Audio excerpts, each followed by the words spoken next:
रविवारी कोल्हापूरच्या नागावमध्ये एक भीषण आग लागली. प्लास्टिकच्या भंगारानं भरलेल्या गोदामाला ही आग लागली होती. या आगीनं काही वेळातच रौद्ररूप धारण केलं. गोदामात मोठ्या प्रमाणात प्लास्टिक असल्यामुळं ही आग वेगानं पसरली. धुराचे प्रचंड काळे मोठे लोट अनेक किलोमीटरवरूनही दिसत होते. या दुर्घटनेत मोठ्या प्रमाणात प्लास्टिक भंगार जळून खाक झालंय. प्राथमिक माहितीनुसार सुमारे 30 लाख रुपयांचं नुकसान झाल्याचं सांगितलं जात आहे. पण ही केवळ कोल्हापुरातील एक आग म्हणून या घटनेकडे पाहता येणार नाही.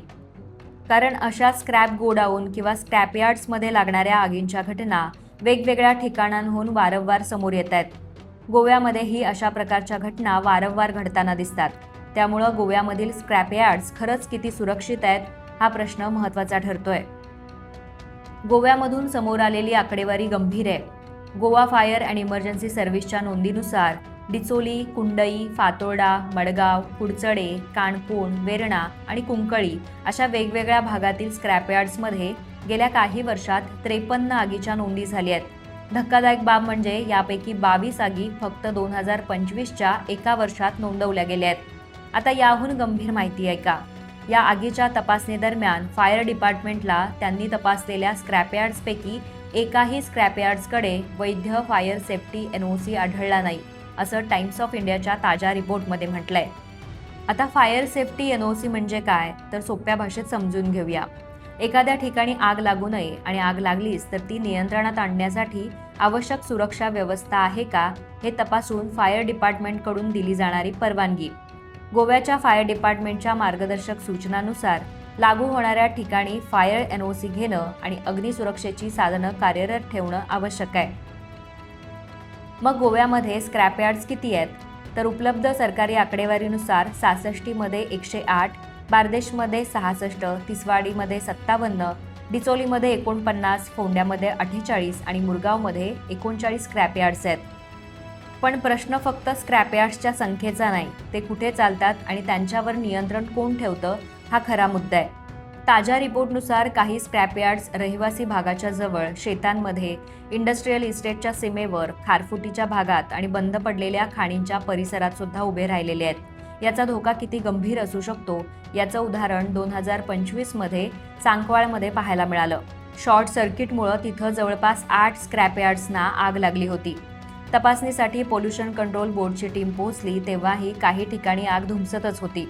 आणखी गंभीर बाब म्हणजे काही रहिवासी इमारती या गोदामापासून जवळपास 10 मीटर अंतरावर असल्याचं तपासणीत आढळलंय. जिथं जळू शकणाऱ्या स्क्रॅपसह वेगवेगळ्या प्रकारचा कचरा एकत्र साठवण्यात आला होता आणि त्यामुळं आगीची तीव्रता वाढल्याचं निरीक्षण नोंदवण्यात आलं. याच वर्षी 24 जूनला कोळवाळमध्ये एका अनधिकृत स्क्रॅपयार्डला आग लागली. प्लास्टिक, रबर आणि इतर स्क्रॅप पेटवल्यामुळं परिसरात मोठ्या प्रमाणात काळा धूर झाला.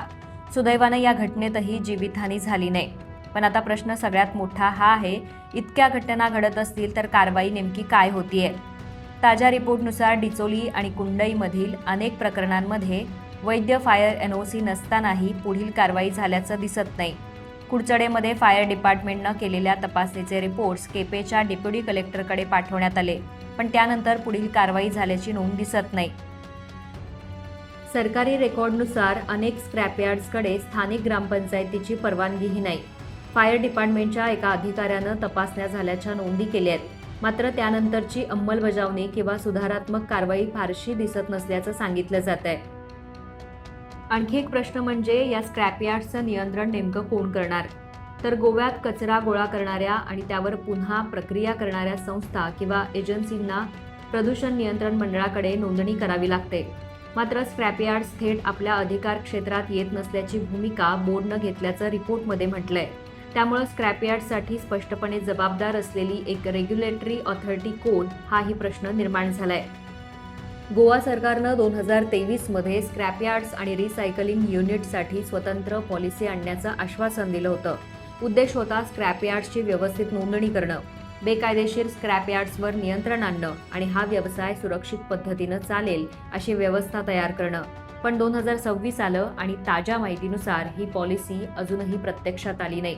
त्यामुळे प्रश्न फक्त भंगाराच्या गोदामांचा नाही, आजूबाजूची घरं, नागरिकांची सुरक्षा आणि धुरांमुळे पर्यावरण आणि आरोग्यावर होणारा परिणाम हे सगळंच त्याच्याशी जोडलेलं आहे. त्यामुळे प्रश्न साधा आहे, पुढची मोठी स्क्रॅपयार्ड फायर लागल्यानंतर नियम कडक करायचे की दुर्घटना होण्याआधीच गोव्यामधील स्क्रॅपयार्डची तपासणी, फायर एनओसी आणि त्यांच्यावर नियंत्रण ठेवणारी पॉलिसी प्रत्यक्षात आणायची. कारण पुढच्या वेळी सुदैवानं जीवितहानी झाली नाही असं म्हणता येईल याची खात्री कोणीच देऊ शकत नाही. लोकमतसाठी संघवी राजवर्धन, गोवा.